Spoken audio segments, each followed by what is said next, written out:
Mari teman-teman, sebelum kita mendengarkan penguraian firman Tuhan, saya mengajak kita berdoa mohon pimpinan pertolongan Tuhan. Kami datang ke hadapan-Mu Tuhan, kami merindukan Engkau yang berbicara dan menyapa setiap kami Tuhan di dalam kebenaran-Mu. Biarlah Engkau sendiri yang membukakan pikiran hati kami boleh mengerti panggilan kami di tengah-tengah zaman ini Tuhan. Berbicaralah Engkau Tuhan kepada kami di dalam kuasa-Mu Tuhan. Kami siap untuk mendengar. Di dalam nama-Mu Tuhan kami Yesus Kristus kami berdoa. Amin. Teman-teman, mari saya mengajak kita untuk melihat satu bagian dari firman Tuhan dari Mazmur 19 ayat 1 sampai ayat 15. Mazmur 19 ayat 1 sampai ayat yang ke-15. Saya akan bacakan tuh teman-teman sekalian. Untuk pemimpin biduan, Mazmur Daud, langit menceritakan kemuliaan Allah dan cakrawala memberitakan pekerjaan tangannya. Hari meneruskan berita itu kepada hari, dan malam menyampaikan pengetahuan itu kepada malam. Tidak ada lagi berita dan tidak ada kata. Suara mereka tidak terdengar, tetapi gema mereka terpancar ke seluruh dunia, dan perkataan mereka sampai ke ujung bumi. Ia memasang kemah di langit untuk matahari, yang keluar bagaikan pengantin laki-laki, yang keluar dari kamarnya, girang bagaikan pahlawan yang hendak melakukan perjalanannya. Dari ujung langit ia terbit, dan ia beredar sampai ke ujung yang lain. Tidak ada yang terlindung dari panas sinarnya. Taurat Tuhan itu sempurna, menyegarkan jiwa. Peraturan Tuhan itu teguh, memberikan hikmat kepada orang yang tak berpengalaman. Titah Tuhan itu tepat, menyukakan hati. Perintah Tuhan itu murni, membuat mata bercahaya. Takut akan Tuhan itu suci, tetap ada untuk selamanya. Hukum-hukum Tuhan itu benar, adil semuanya. Lebih indah daripada emas, bahkan daripada banyak emas tua, dan lebih manis daripada madu, bahkan daripada madu tetesan dari sarang lebah. Lagi pula hamba-Mu diperingatkan oleh semuanya itu, dan orang yang berpegang padanya mendapat upah yang besar. Siapakah yang dapat mengetahui kesesatan? Bebaskanlah aku dari apa yang tidak kusadari. Lindungilah hamba-Mu juga terhadap orang yang kurang ajar. Janganlah mereka menguasai aku, maka aku menjadi tak bercela dan bebas dari pelanggaran besar. Mudah-mudahan Engkau berkenan atas ucapan mulutku dan renungan hatiku, ya Tuhan, gunung batuku dan penebusku. Teman-teman, pagi hari ini kita membahas sebuah tema, yaitu tentang redeeming science atau menebus science. Ini sebuah tema yang saya pikir memang sangat jarang dibahas, dan memang mungkin bagi kebanyakan orang di dalam jemaat itu ini tema ngapain, hubungannya apa sama kehidupanku. Tetapi tahu nggak teman-teman bahwa ini adalah satu topik yang sangat-sangat penting sekali, yang gereja harus duduk bersama-sama dan memikirkan bagaimana kita mengarahkan sains untuk kemuliaan Tuhan. Karena apa? Karena sebuah realita yang terjadi bahwa ketika gereja, orang-orang Kristen tidak bisa menjawab sains, maka atau tidak bisa menangkap sains, maka yang terjadi adalah perpindahan dari kekristenan menjadi ateisme itu terjadi. Maka kalau kita lihat ini terjadi di negara-negara Eropa, kita selalu berpikir negara Eropa itu kemudian sekarang bukan menjadi negara Kristen ya, boleh dikatakan menjadi negara yang ateis. Kenapa? Bukan karena tidak rohani, bukan. Justru dari Eropa lah kemudian muncul gerakan-gerakan itu yang sangat luar biasa, orang-orang yang sangat mengasihi Tuhan. Ada gerakan reformasi, ada gerakan pietisme yang sangat sungguh-sungguh di dalam mengikut Tuhan. Tetapi kenapa akhirnya kekristenan di Eropa itu terbabat habis? Bukan berarti tidak ada ya orang-orang yang percaya Tuhan, ada, tetapi jumlahnya sedikit. Maka boleh dikatakan kekristenan di Eropa itu terbabat habis, dan mayoritas adalah kemudian orang-orang yang menjadi ateis. Karena apa? Karena kemudian disitulah gereja tidak bisa menjelaskan imannya. Karena ketika sains atau ilmu pengetahuan itu berkembang begitu hebat di Eropa pada abad yang ke-8, abad yang ke-9, abad 18, 19 dan abad 20, maka di situ gereja tidak siap menghadapi akan perkembangan dari sains. Maka ketika orang semakin hebat di dalam sains, maka mereka menuntut untuk waktu mereka belajar membaca Alkitab, mengerti secara logis. Betulkah apa yang dikatakan oleh Alkitab itu sungguh-sungguh betul terjadi? Maka ketika ditanya, saudara, bahwa kemudian misalnya kita berbicara tentang Yesus lahir dari anak darah Maria, saudara, gereja nggak bisa jawab. Kan orang-orang sains, bagaimana mungkin orang nggak menikah, tidak terjadi pembuahan dari sel telur dengan sel sperma, kemudian bisa hamil. Bagaimana menjelaskan secara logis hal ini bisa diterima oleh akal manusia? Ketika kemudian orang melihat tentang Yesus yang bangkit, bagaimana mereka percaya bahwa Yesus sungguh-sungguh bangkit? Bagaimana kita bisa menjelaskan secara kebenaran di dalam iman kita bahwa Yesus sungguh bangkit? Gereja tidak pernah siap untuk memberi penjelasan demi penjelasan di dalam secara logis tentang iman Kristen. Maka kemudian banyak orang kemudian menjadi goncang imannya. Maka tidak heran kemudian di dalam perkembangan ilmu pengetahuan yang demikian hebat, dan saya melihat banyak anak-anak Tuhan yang kemudian pergi ke luar negeri gitu ya, ke Amerika, ke Eropa, justru saya menemukan pemuda-pemuda yang goncang imannya dan tidak sedikit yang menjadi ateis. Saudara, ini sebuah challenge yang kemudian kita hadapi di dalam sebuah realita. Ketika gereja tidak bisa menjawab, ya, menjelaskan secara logis di dalam imannya, itu menjadi satu kesulitan tersendiri. Maka kemudian ketika gereja tidak bisa menjelaskan di dalam iman mereka secara logis, karena kalau orang belajar sains, semakin dalam belajar ilmu pengetahuan, maka ada tuntutan-tuntutan secara logis, secara berpikir secara logis itu begitu kuat, berpikir secara kritis itu begitu kuat. Dan ketika gereja tidak sanggup, maka kemudian itu gereja terbabat habis. Bukan cuma Eropa, kemudian itu gerakan masuk ke dalam Amerika, maka kemudian Amerika juga goncang, tapi bersyukur masih banyak gereja-gereja Injili yang bertahan. Tapi banyak universitas-universitas yang tadinya sangat reform, sangat Injili, sepertinya Princeton University, yang di situ ada tokoh-tokoh yang tadinya orang-orang reform yang luar biasa, kemudian berubah. Maka Princeton University itu menjadi universitas salah satu bidang teologinya itu betul-betul mengajarkan teologi liberal. Ya, tidak percaya bahwa Alkitab itu adalah firman Tuhan.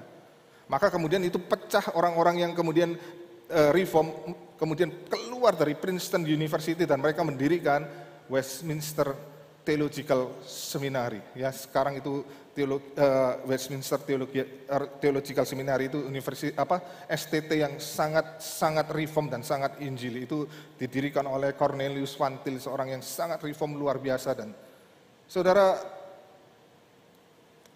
gereja mengalami goncangan yang luar biasa.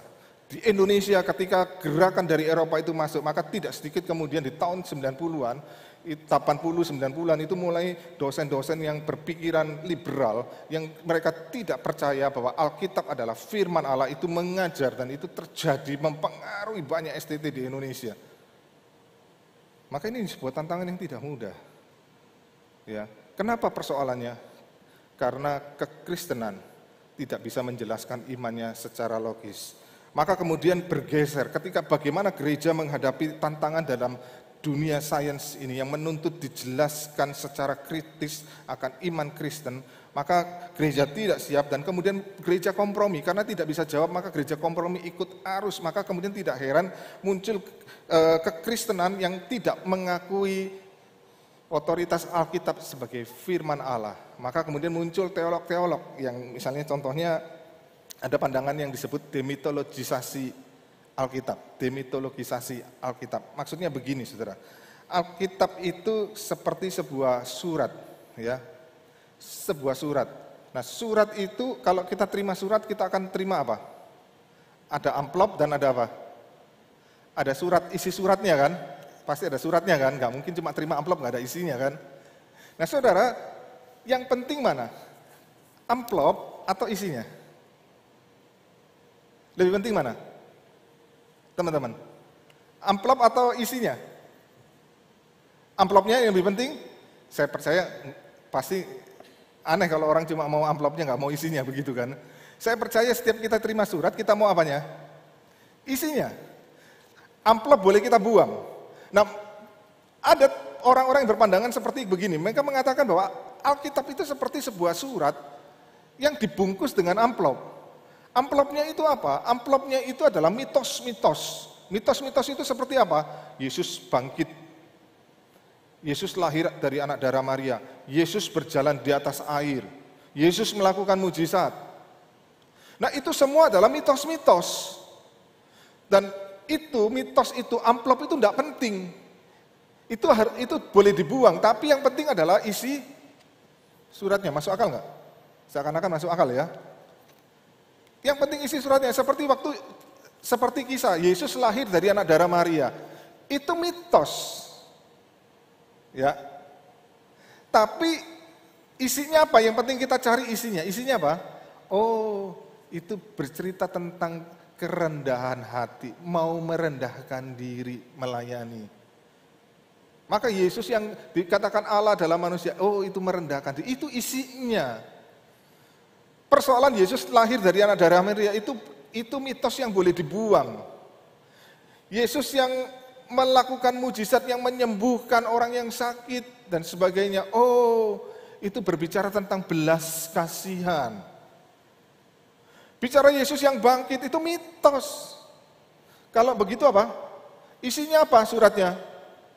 Isinya adalah bicara tentang pengharapan. Saudara, sampai begitunya loh saudara ya.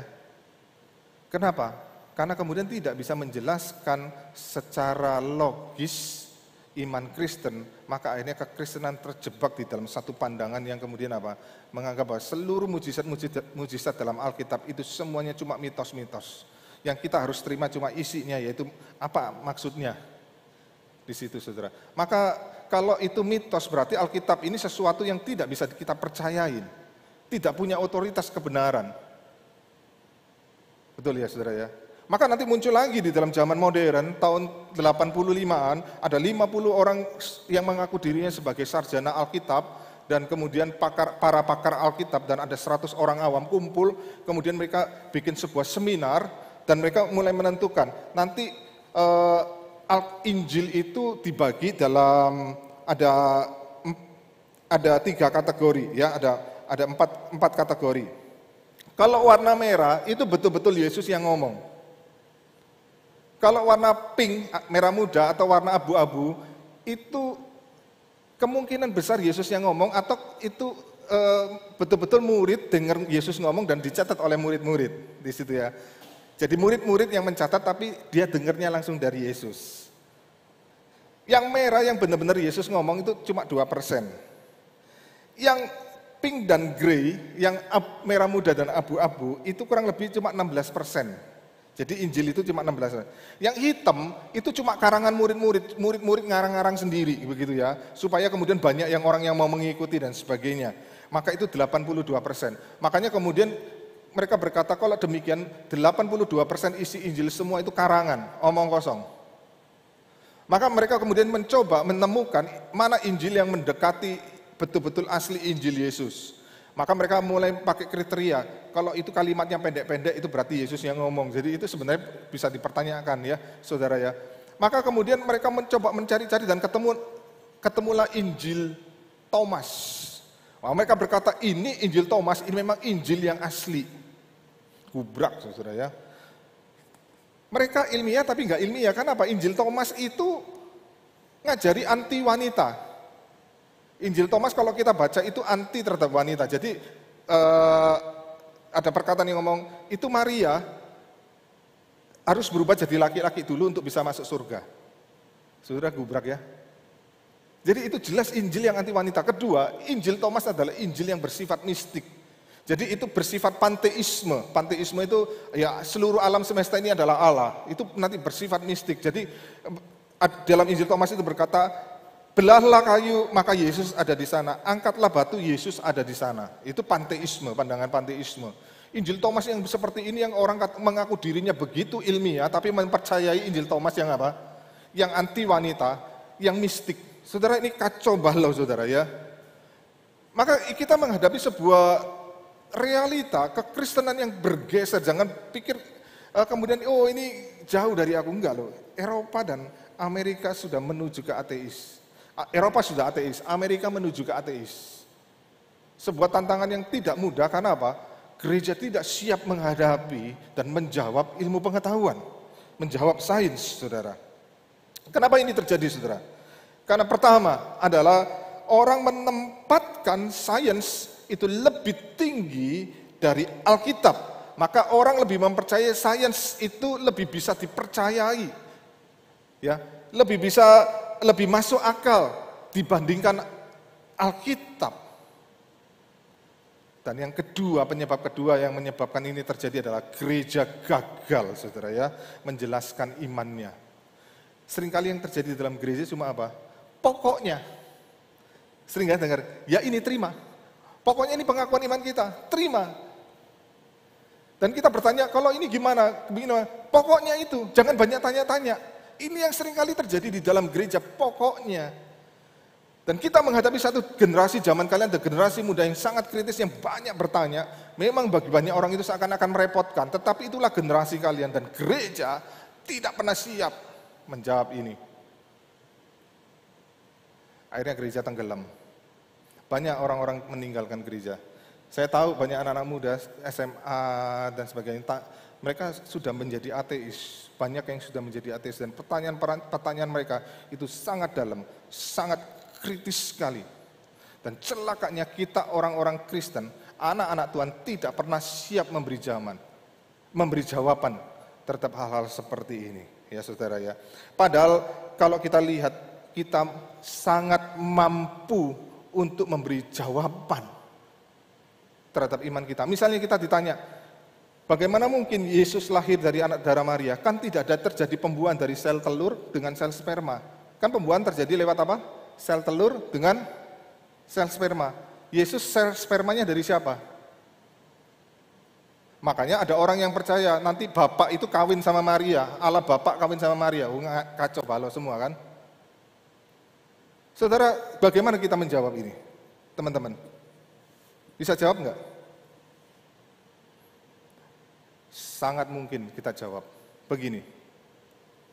Bisa enggak? Pertanyaan yang kita kan menjadi pertanyaan begini. Bisa enggak sel telur tanpa sel sperma terjadi pembuahan? Bisa enggak? Bisa. Bisa. Terjadi waktu berapa tahun berapa ya? 90 berapa itu, atau tahun 90 berapa atau 2000 berapa gitu ya, saya lupa. Itu ilmuwan bikin percobaan seekor domba doli ya, seekor domba betina diberi nama Doli ya, domba Doli. Nah, sel telur dari domba Doli ini diambil, dan kemudian diambil sel dari si domba itu sendiri, bukan dari sel sperma. Diambil sel dari si domba Doli ini sendiri, direkayasa, disuntikkan di dalam sel telur, terjadi pembuahan. Maka terjadilah proses yang disebut sebagai cloning. Tahu ya, pernah dengar cloning? Ya baru-baru ini juga saya dengar, apa yang di cloning, kucing atau apa, saya lupa ya, itu ada yang berhasil juga cloning. Saudara, ternyata berhasil, tanpa sel sperma, dengan sel dari tubuh si domba itu dimasukkan dalam sel telur, terjadi pembuahan, cloning. Saya ngomong begini bukan berarti nanti Yesus, kalian berpikir Yesus itu di cloning, bukan ya saudara. Cuma begini loh logika saya. Kalau manusia aja bisa bikin pembuahan, tanpa sel telur bertemu dengan sel sperma, bisa terjadi pembuahan. Ini cuma manusia. Loh, Tuhan yang punya kuasa, yang menciptakan langit dan bumi ini, yang punya kemampuan, dan Tuhan yang merekayasa genetika kita loh. Yang membuat loh kita, sampai genetika kita ini terjadi, membentuk kita diri manusia. Susahnya apa buat Tuhan? Kalau manusia boleh, kenapa Tuhan nggak bisa gitu loh? Nggak fair dong. Oh manusia bisa, Tuhan nggak bisa. Lah itu kan konyol namanya, ya saudara ya. Sebenarnya kita bisa memberi jawaban secara logis dari iman kita. Nanti minggu depan saya ingin berbicara tentang Paskah, itu bagaimana kita melihat bahwa kebangkitan Yesus itu betul terjadi. Itu bukan sebuah rekayasa, itu bukan sebuah mitos, bukan. Maka bagaimana kemudian kita bisa memberi jawaban terhadap hal-hal seperti ini. Nah, ketika gereja nggak bisa jawab, ini sains semakin berkembang demikian hebat. Dengan teori evolusi, saya rasanya sudah pernah ngomong ya saudara ya. Itu saya pernah pergi ke Singapura, pergi ke sebuah tempat yang disebut Science Park. Di Science Park itu kemudian di sekelilingnya itu lingkaran atau saya lupa setengah lingkaran atau lingkaran begitu ya. Itu kalau jalan dari ujung satu sampai keliling begitu ya, engkau akan mendapatkan sebuah proses evolusi dari titik awal sampai akhir manusia, puncaknya manusia. Dan bagian yang terakhir saya lihat sebelum manusia itu ternyata ditemukan simpanse itu 98% DNA-nya sama dengan manusia. Saudara, kalau secara DNA begini, kalau secara DNA di atas 90% sama, itu pasti ada hubungan saudara. Jadi kita ini ada hubungan saudara sama simpanse. Simpanse itu nenek moyang kita. Saudara, kita perdebatannya bukan lagi nanti burung itu, kalau di SMA saya diajarkan burung punya sayap. Itu manusia dulu mungkin asalnya dari burung yang punya sayap, tapi karena nggak dipakai, nggak berkembang, maka jadi tangan. Ya, kita punya tulang ekor kan, dulunya itu ekor yang kemudian berevolusi, kemudian nggak berkembang, tulang ekornya masuk ke dalam, nggak bertumbuh. Tapi sekarang perdebatannya bukan sampai di situ, perdebatannya adalah perdebatan di level genetika, DNA. Dan kalau engkau belajar genetika, engkau belajar kedokteran, ke luar negeri, belajar sains, fisika, semua engkau akan ketemu dengan saintis-saintis yang kemudian ateis yang mereka menjelaskan ini teori evolusi semua. Ya, bahkan seorang fisikawan terkenal yaitu siapa itu Hawking ya, Richard Hawking itu seorang yang sangat jenius sekali. Itu banyak sekali orang yang mengikut. Itu ngomong Tuhan itu tidak ada. Allah itu tidak ada. Ya, semua adalah proses secara evolusi. Setelah itu dipercaya sedemikian rupa, padahal tidak ada buktinya sama sekali teori evolusi itu. Tapi kenapa kita tidak bisa memberi jawaban, saudara? Bagaimana engkau menjawab persoalan-persoalan seperti ini gereja? Kita tidak pernah siap menghadapinya. Nah, waktu saya bergumul, saya hampir goncang iman saya, saudara. Waktu-waktu itu ya, Tuhan saya nggak bisa jawab loh ini. Mau jawab apa? Betul-betul itu secara DNA sama. 98% sama dengan DNA manusia. Tapi waktu saya jalan-jalan lagi, saya dalam pergumulan itu saya lihat di situ ada sebuah papan tulisan jelaskan tikus putih punya kesamaan DNA dengan manusia kurang lebih 94 sampai 95%. 94-95% itu tinggi sekali. Itu kesamaan. Tikus putih itu ternyata kesamaannya sama. Itu ternyata punya hubungan saudara dengan kita. Mulai saya bertanya-tanya, hubungannya tikus putih dengan simpanse apa ya? Poinnya nangkep ya? Terus saya jalan-jalan lagi saudara. Kemudian lihat pelang lagi, seekor ikan saya lupa namanya, itu dari Amerika Latin, punya kesamaan DNA dengan manusia adalah 92, kurang lebih 92%. Kalau dia punya kesamaan 92 sampai 93% dengan manusia, dia juga punya hubungan saudara dengan manusia. Betul ya? Nah, logika saya begini, ikan, tikus putih, dan simpanse punya hubungan evolusi nggak? Itu orang yang pegang teori evolusi pusing. Ya. Disitulah saya dicelikan, dan saya langsung teringat Kejadian, pasal 1 dan pasal 2. Kejadian, terutama Kejadian pasal 2. Kejadian pasal 2 disebutkan manusia diciptakan dari apa? Dari debu tanah, dari tanah. Kemudian dicatat lagi ketika manusia ditempatkan Taman Eden, Tuhan menciptakan binatang-binatang dari apa? Kejadian 2 ayat 19, tadi ada anak remaja yang tanya saya itu, ayatnya di mana? Kejadian 2 ayat 19, binatang itu dicipta dari apa? Dari tanah juga. Saya baru tersadar bahwa apa? Bahwa ternyata dari tanah yang sama itulah Tuhan, di konsep tanah itu sangat mungkin ada bahan-bahan DNA di situ, yang Tuhan ambil bahan DNA yang sama, dan Tuhan bisa bentuk manusia, binatang, dan tumbuh-tumbuhan dan sebagainya. itu adalah sebuah kreativitas Tuhan, bukan teori evolusi. Saudara, kalau mau bicara teori evolusi, semua secara kebetulan, kita juga bisa berbicara secara sains di situ. Tidak ada yang terjadi secara kebetulan. Cari di Google Books ya, cari di store-nya. Itu sebuah judul buku bernama G.O.D. Itu kalau dibaca God. Itu seorang ahli matematika, ahli komputer, dan seorang yang mengerti musik. Dia bikin percobaan dan dia buktikan bahwa itu tidak mungkin terjadi kebetulan. Dan di dunia ini tidak ada yang terjadi kebetulan. Karena hal yang begitu sederhana itu tidak bisa terjadi kebetulan. Apalagi hal yang begitu kompleks, begitu rumit. Saudara, ternyata begitu banyak jawaban-jawaban yang kita bisa punya, saudara. Tapi kenapa? Karena kita tidak diperlengkapi dengan hal-hal seperti ini. Kita tidak siap. Gereja tidak siap menghadapi ini. Maaf saya katakan, gereja tidak mau belajar teologi baik dan tidak mau belajar dengan dalam. Dan kadang-kadang saya sering mendengar orang saya nggak mau berteologi, teologi itu nggak ada kenyataannya loh. Saudara, waktu saya tidak mau berteologi, itu saudara sudah berteologi. Karena teologi itu artinya apa? Belajar tentang Allah. Waktu engkau berkata saya tidak mau berteologi, engkau berkata apa? Saya tidak mau belajar tentang Allah. Dan engkau sudah berteologi apa? Saya tidak mau kenal Tuhan. Engkau teologimu begitu. Saudara, sayang sekali dalam zaman ini kita tidak diperlengkapi menghadapi tantangan-tantangan dari zaman. Kita tidak siap. Padahal kalau kita lihat, saudara, Alkitab itu mengajarkan antara sains dan Alkitab bukanlah dua hal yang saling bertentangan. Tetapi Tuhan pakai dua-duanya, itu menjadi alat bagi Tuhan. Ya, nanti dua bagian ini, kalau saya tadi bacakan dari Mazmur 19, itu Mazmur pasal 19 ayat 1 sampai ayat 7, itu berbicara tentang wahyu umum. Apa yang disebut wahyu umum? Wahyu umum itu adalah, kata wahyu itu menunjukkan Allah yang memperkenalkan dirinya. Allah kalau disebut wahyu umum, Allah perkenalkan dirinya melalui apa? Melalui alam semesta ini. Maka kalau kita baca Mazmur tadi ayat 1 sampai ayat 7 bicara tentang apa? Tentang alam semesta. Tuhan yang menciptakan alam semesta. Tuhan yang mengatur hukum-hukum alam di dalamnya. Dan bicara tentang hukum alam, nanti kita ini belajar tentang sains, itu adalah belajar tentang hukum alam. Ya.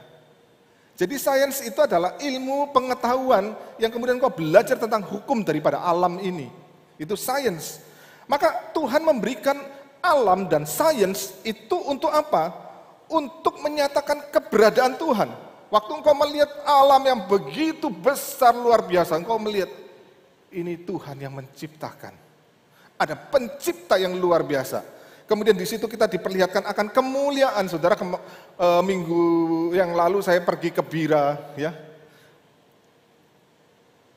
Saya sering dengar Bira itu bagus-bagus. Baru yang minggu yang lalu saya berhasil pergi ke Bira dan kemudian lihat, memang Tuhan itu bikin alam itu begitu agung, begitu indahnya, luar biasa. Kita melihat laut itu yang betul-betul bening sekali. Waktu sunset gitu ya, waduh, matahari begitu indah.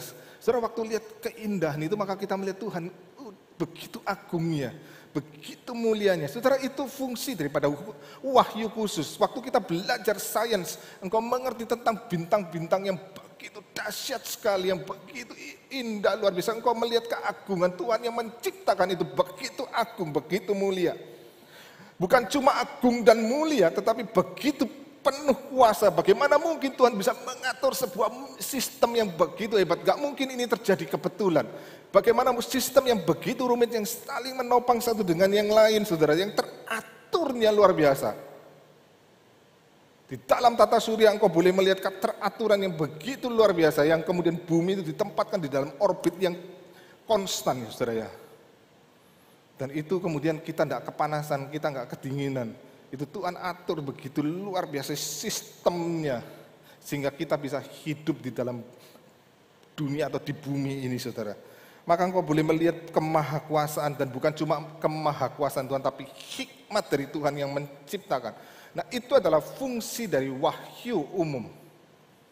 Engkau tahu Allah itu ada, dan dia agung, mulia, maha kuasa, dan penuh hikmat. Tetapi kemudian Mazmur 19 ayat 8 sampai ayat 15 tiba-tiba berubah, bukan bicara tentang alam, tiba-tiba berbicara tentang Taurat. Atau kemudian kalau kita boleh tarik secara lebih luas lagi, ini bicara tentang Alkitab adalah firman Allah yang diberikan kepada kita. Maka Taurat atau firman Tuhan itu diberikan supaya manusia mengenal Allah dengan bukan cuma pengenalan secara pengetahuan, tetapi juga pengenalan di dalam relasional. Ya, kalau dengan alam kau tidak bisa mengenali secara relasional, cuma engkau dalam pengetahuanmu. Tetapi ketika engkau belajar di dalam kebenaran firman Tuhan, dalam Alkitab engkau boleh melihat bukan cuma tahu Allah, jauh lebih detail dari wahyu umum ya. Tahu secara detail, tetapi engkau juga punya relasi, diajak untuk berelasi dengan Allah. Tetapi juga melalui Alkitab itulah kita boleh mengerti tentang jalan keselamatan. Maka kalau kita baca ayat 15, Daud itu berkata, Allah engkau Tuhan adalah batu karang dan penebusku. Itu jelas sekali bicara menuju kepada Kristus. Batu karang dan penebusku. Maka saudara, kenapa kok wahyu khusus itu diberikan? Ya, kenapa wahyu khusus itu diberikan kepada kita? Karena manusia sudah jatuh di dalam dosa. Ketika manusia sudah jatuh dalam dosa, manusia itu binasa, manusia itu terpisah dari Allah. Dan manusia yang binasa, yang terpisah dari Allah ini, manusia yang berdosa ini, tidak mungkin bisa mengenal Allah dengan benar. Dan wahyu umum tidak bisa membawa kita kepada pengenalan Allah, karena manusia yang sudah jatuh dalam dosa, itu kemudian pikirannya pun menjadi rusak. Maka kemudian tidak heran dalam Roma pasal 1, engkau ketika baca, manusia melihat alam, tahu Allah ada, tapi justru menjadikan alam dan termasuk di dalam sains itu sebagai berhala dalam hidup mereka. Bukan menyembah Allah yang sejati. Maka disitulah peranan wahyu khusus menolong kita untuk mengerti siapa Allah yang sejati dan bagaimana engkau berelasi. Melalui apa? Melalui karya penebusan Kristus. Itu tujuan dari wahyu khusus diberikan.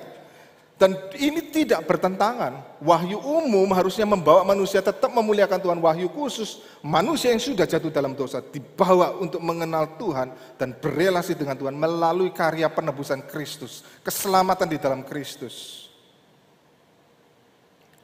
Kita melihat saudara, antara wahyu umum dan wahyu khusus tidak ada pertentangan satu dengan yang lain. Ya. Maka kita melihat melalui alam, kita melihat sebuah buku sains, ya, buku sains. Tapi melihat alam bukan sebagai buku kehidupan, ya. Alam itu bukan buku kehidupan tetapi buku sains. Sebaliknya Alkitab adalah buku kehidupan dan dia bukan buku sains. Dan celakanya kalau kita bolak-balik ini semua jadi kacau balau. Nah nanti saya ceritakan agak sedikit sejarahnya, saudara ya. Dan saya seringkali mendapatkan ada orang-orang mencoba menjadikan Alkitab sebagai buku sains, saudara. Contohnya begini, ada buku-buku makanan sehat menurut Alkitab. Saya kadang-kadang bingung, memang Alkitab buku resep, buku menu, buku tentang makanan sehat? Enggak ada saudara, Alkitab mengatur itu. Alkitab cuma mengajarkan kita hargai tubuh kita, karena tubuh kita adalah bait Roh Kudus. Tapi enggak ada, karena Alkitab mengizinkan kita, terutama perjanjian baru mengizinkan kita makan babi, yang bagi sebagian orang babi itu makanan enggak sehat. Ya kan? Alkitab bukan bicara tentang itu, bukan buku sains. Tapi Alkitab tidak bertentangan dengan sains, itu hati-hati ya. Alkitab tidak bertentangan dengan sains. Sebaliknya jangan jadikan sains sebagai buku kehidupan. Nah itu teori evolusi coba menjadikan sains sebagai buku kehidupan. Mengatur, bahwa ini dunia ini terjadi secara kebetulan. Saudara, yang secara ilmu pengetahuan sebenarnya ini bukan ilmu pengetahuan. Kalau kemudian sampai kesimpulan dunia terjadi secara kebetulan. Karena waktu bicara dunia terjadi secara kebetulan, mereka tidak punya bukti apa-apa. Ini cuma sebuah lompatan iman. Waktu berkata dunia ini terjadi secara kebetulan, itu adalah sebuah lompatan iman. Dan saudara, dan sungguh aneh sebenarnya di dalam dunia ini Teori evolusi sebuah teori yang belum pernah ditemukan bukti terjadi evolusi. Terutama dari monyet menjadi manusia. Belum pernah, makanya seringkali kita menemukan dalam teori evolusi yang disebut sebagai missing link. Ya, missing link. Tidak pernah sampai sekarang linknya ketemu itu tidak ada. Ya, nggak ada. Jadi sebenarnya ini sebuah teori yang tidak pernah menjadi sebuah sains, tapi itu dianggap sains. Ya, ini manusia tidak fairnya di situ, saudara-saudara. Tapi gereja kemudian tidak bisa menjawab hal-hal seperti ini. Ya. Kalau kita lihat teman-teman, sebenarnya sains itu bukan standar mutlak kebenaran, ya. Dan nanti kita melihat di dalam zaman kita itu terbukti bahwa sains itu bukan standar mutlak kebenaran. Memang ini perkembangan dari zaman modern. Zaman modern itu antara abad ke-18, 19 dan 20. Ya. Postmodern itu enggak ada batas modern itu kurang lebih berakhir tahun 1960-an. Itu perubahannya di tahun 1960-an itu terjadi perubahan, mulai memasuki era yang disebut postmodern di atas tahun 60. Saudara. Nah, di dalam zaman modern kemudian ilmu pengetahuan itu berkembang begitu luar biasa hebat dan kemudian mencapai puncaknya dengan sebuah statement yang berkata begini, segala kebenaran harus bisa diuji di laboratorium. Segala kebenaran harus bisa diuji di laboratorium. Bisa diobservasi di laboratorium. Tapi celakanya, teori segala kebenaran harus bisa disebut kebenaran itu kalau bisa diuji di laboratorium. Teori itu sendiri tidak pernah diuji di laboratorium. Ya saudara ya, itu konflik sendiri dengan teori yang dia buat. Karena teori statement bahwa segala kebenaran harus bisa diuji di dalam laboratorium. Teori itu sendiri tidak pernah diuji di laboratorium. Dan kemudian di dalam perkembangan filsafat sains, kemudian muncul tokoh-tokoh, kalau saudara, saya mungkin kebanyakan kalian nggak tahu ya, Thomas Kuhn, ya, Karl Popper, Michael Polanyi, dan salah satu yang sangat terkenal adalah Thomas Kuhn yang membawa perubahan dari era modern menjadi posmo.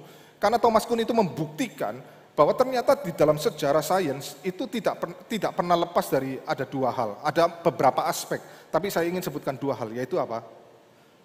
Aspek faith, iman, dan aspek pengalaman pribadi dari si saintis itu, dari ilmuwan tersebut.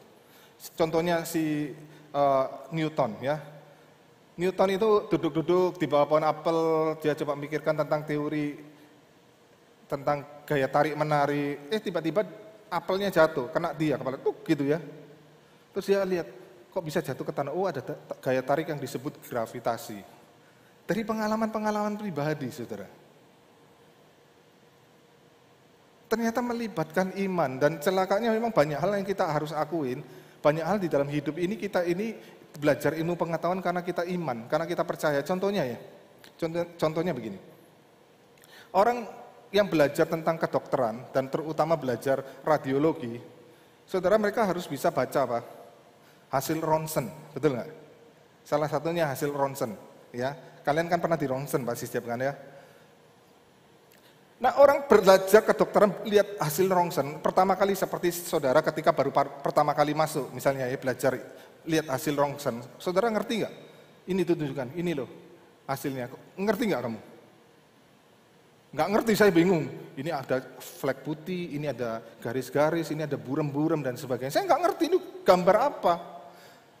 Cuma jadi ngerti katanya Pak dokter apa ngomong. Oh ini loh, ini paru-paru, ini paru-paru. Ya, oh ini paru-parumu kalau strip putih-putih itu tulang iga kamu, ya, tulang iga, tulang rusuk kamu, begitu kan ya. Terus nanti ada, ini ada putih-putih, wah ini ada flek. Saudara, saya percaya waktu engkau dijelaskan itu engkau juga nggak ngerti, saya juga nggak ngerti. Yang belajar kedokteran radiologi juga nggak ngerti. Dia kapan ngertinya? Ketika sang dosen berulang kali menjelaskan, oh kalau ini lihat seperti ini nunjukin ini loh, ini gambarnya lever, oh ini ginjal, oh ini apa? Lambung, oh ini paru-paru, oh ini kalau seperti ini. Saudara, bukan melalui proses ilmiah sebenarnya. Cuma dia belajar dijelaskan sama dosennya, lama-lama jadi ngerti. Itu proses apa? Engkau percaya kan? Kamu pernah tanya, Pak, pernah diuji di laboratorium nggak, Pak? Langsung nilaimu dapat C atau D gitu, fail gitu ya. Enggak kan? Engkau terima dan engkau percaya dengan apa? Dengan imanmu. Saudara, realitanya dalam hidup ini, kita belajar sains itu adalah berkaitan dengan faith kita. Kita percaya apa yang diomongi dosen kita. Maka kemudian teori ini, era modern ini gugur, saudara. Maka kemudian kita masuk ke dalam era yang disebut postmodern. Begitu itu kemudian menjadi satu perubahan, maka kemudian dunia ini tiba-tiba switch masuk ke dalam era postmodern. Era postmodern itu abad 20, tahun 1960 ke atas sampai kita abad 21. Nah, kita ini bukan zaman modern lagi. Kita ini disebut zaman postmodern. Ya. Maka kemudian dunia ini membuktikan dirinya sendiri bahwa apa? Bahwa sains itu sesuatu yang apa? Bukan kebenaran yang paling mutlak dan selalu berubah. Dan selalu berubah sains itu. Makanya kemudian kalian yang kuliah pasti ngerti, itu bukan ilmiah lagi. Sebenarnya ilmiahnya sudah berubah. Kalau betul-betul ilmiah, tidak boleh ada prasangka. Maka betul-betul engkau di laboratorium, engkau menyelidiki baru bikin satu deduksi. Ya, deduksi. Nah, sekarang kalau bikin skripsi, bikin apa dulu? Bikin apa dulu, teman-teman? Bikin hipotesa awal, betul nggak? Kamu harus punya hipotesa awal, itu adalah prasangka. Yang sebenarnya di dalam zaman modern, ilmiah itu tidak boleh ada itu. Tapi kenapa kok sekarang kita harus justru bikin hipotesa awal, itu prasangka awal, baru engkau teliti. Kenapa begitu? Karena memang sudah berubah. Pola sains itu sudah bukan lagi pola yang mutlak, tetapi betul-betul lebih terbuka. Dan dengan kesadaran bahwa ini bukan sesuatu yang mutlak kebenarannya, dan itu bisa satu saat digugurkan teori itu. Ya, misalnya engkau berkata semua angsa berwarna putih. Engkau pergi ke daerah A, ke negara B, C, D, E, F, kan kau dapatin apa? Oh, memang benar, semua angsa berwarna putih. Berhasil engkau skripsimu lulus. Tapi, waktu engkau jalan-jalan ke kutub utara, tiba-tiba engkau lihat seekor angsa terbang, dan angsa itu berwarna hitam. Teorimu gugur nggak? Teori semua angsa berwarna putih, teori itu langsung gugur. Saudara ngerti ya? Maka berubah semuanya. Maka kita sebenarnya sekarang hidup dalam zaman yang disebut zaman era postmodern, dengan kesadaran bahwa sains itu bukan ukuran mutlak. Tetapi sayang, kita walaupun masih hidup di dalam zaman postmodern, masih orang menempatkan sains itu lebih tinggi dari Alkitab. Wah, ini tantangan kita, saudara ya. Lebih tinggi dari Alkitab. Sayang sekali, saudara. Sebenarnya kita ini keluar dari mulut singa, sekarang masuk mulut buaya. Dan lebih celaka lagi di dalam zaman postmodern, kita menghadapi sebuah tantangan zaman yang disebut zaman relativisme. Segala sesuatu itu bersifat relatif. Maka ini mempengaruhi juga tantangan kita di dalam zaman ini adalah nggak ada kebenaran mutlak lagi. Termasuk Alkitab bukan kebenaran mutlak. Yesus bukan satu-satunya jalan keselamatan. Karena ada banyak jalan menuju Roma. Ini sebuah tantangan zaman yang kita hadapi sekarang. Maka di dalam zaman ini kita menghadapi tantangan-tantangan yang tidak mudah. Ya, tidak mudah kita hadapi. Nah, teman-teman, di dalam tantangan inilah kemudian sekaligus kita juga menjadi sebuah panggilan buat kita anak-anak Tuhan. Ya. Tantangan yang kita hadapi berat, tapi juga sekaligus menjadi panggilan. Panggilan bukan engkau jadi hamba Tuhan seperti saya jadi pendeta, hamba Tuhan sekolah teologi, bukan.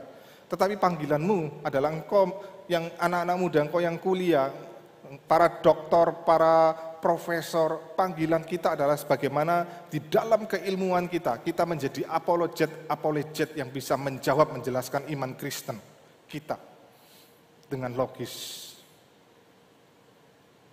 Memang kebenaran Alkitab itu melampaui akal, suprarasional, melampaui akal. Tetapi ingat, kebenaran Alkitab bukan irasional atau bukan tidak masuk akal. Walaupun dia melampaui akal, dia tetap bisa dijelaskan dengan akal. Banyak hal, saudara. Kita nggak tahu Yesus lahir dari anak darah Maria, prosesnya bagaimana.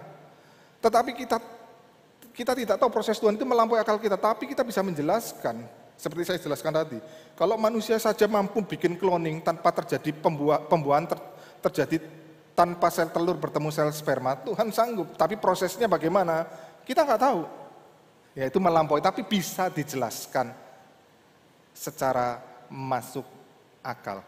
Dan ini adalah panggilan kita. Saudara, zaman ini bukan zaman KKR lagi, saudara. Zaman KKR itu abad ke-18, abad 19, abad 20. Abad 21, engkau nggak efektif bikin KKR. Dan saya seringkali mendapati orang yang datang KKR, orang itu aja. Dan setiap tahun KKR angkat tangan, orang yang sama angkat tangan lagi, saudara.